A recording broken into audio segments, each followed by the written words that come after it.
मैत्रिणींनो, आज आपण दडपे पोहे कसे करायचे ते बघणार आहे। त्यासाठी मी हे अर्धा किलो पोहे स्वच्छ करून घेतलेले आहेत। हे 3 मोठे कांदे चिरून घेतलेले आहेत।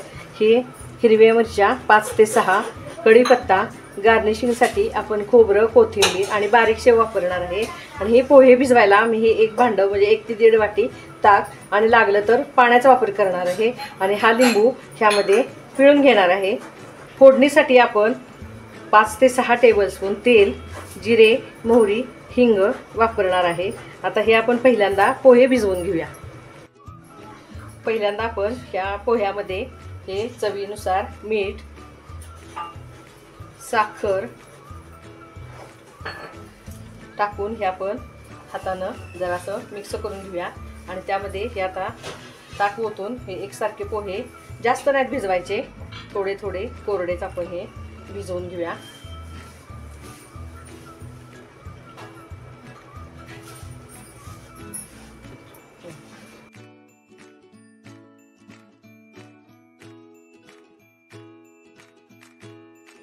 हे मी आता ताक टाकून घेतलेलं आहे। आता थोडा पाण्याचा वापर करणार आहे। काय होणार आहे, सगळं जर आपण ताक वापरलं तर हे जास्त आंबट होण्याची शक्यता आहे पोहे।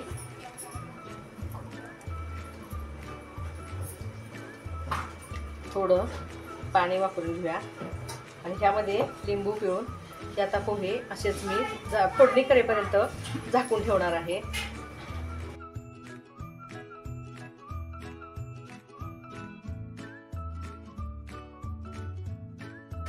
हे ताक पाणी घालून झालेलं आहे। आता मी हा अर्धा लिंबू ह्यामध्ये पिळून हे मिक्स करून असंच आपण हे झाकून ठेवणार आहे। फोडणी करेपर्यंत हे आपले पोहे पण चांगले भिजतील। हे आता उरलेले हे पूर्णपणे ताक ह्यामध्ये ओतून घेते मी।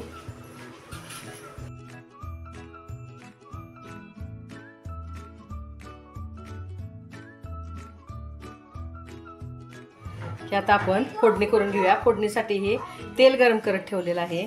आपण हे 5 टेबलस्पून तेल घातलेलं आहे। त्यामध्ये आता ही 2 छोटे चमचे मोहरी, जिरे आणि हा छोटा 1 चमचा हिंग टाकून घेतलेला आहे। आता त्यामध्ये आपण फोडणीसाठी पहिल्यांदा मिरच्या टाकून घेऊया। मिरची थोडीशी तळली गेली की कढीपत्ता टाकूया।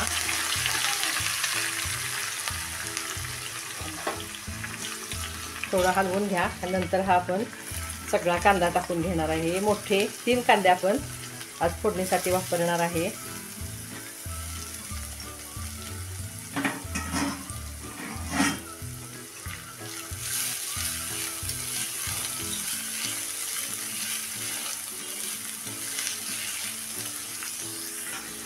कांदा हा आपला पूर्ण भाजून नाही घ्यायचा, थोडासा मऊ पडला की ही फोडणी आपण भिजवलेल्या पोह्यांवर ओतणार आहे। आणि 1-2 मिनिटं आपण हा छान परतून घेऊया। बघा 2 मिनिटं परतल्यानंतर कांदा कसा छान मऊ झालेला आहे। ही फोडणी आता आपण पोह्यामध्ये ओतून घेऊया। हा गॅस मी बंद करते।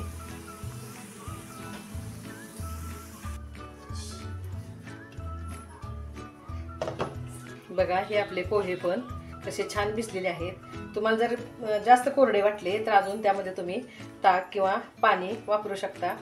मला काय आता ह्याला आवश्यकता वाटत नाही। हे बघा हे कसे छान कोरडे झालेले पोहे आणि भिजलेले पण आहेत चांगले। हे आता आपण ह्यावर फोडणी ओतून चांगलं मिक्स करून घेऊया। तुम्हाला जर आवडत असतील तर तुम्ही शेंगदाणे पण तळून टाकू शकता, हळदीचा वापर पण करू शकता। ही आता मी फोडणी मिक्स करून घेते। बघा असे छान मिक्स करून घ्या। मिक्स करून झाल्यानंतर सुद्धा हे पोहे आपण हे 5 मिनिटं हे दडपून असे झाकून ठेवणार आहे।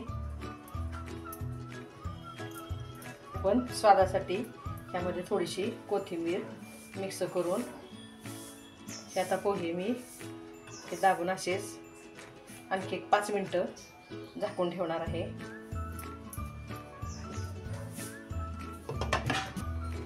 बघा हे आता 5 मिनिटं झालेले आहेत।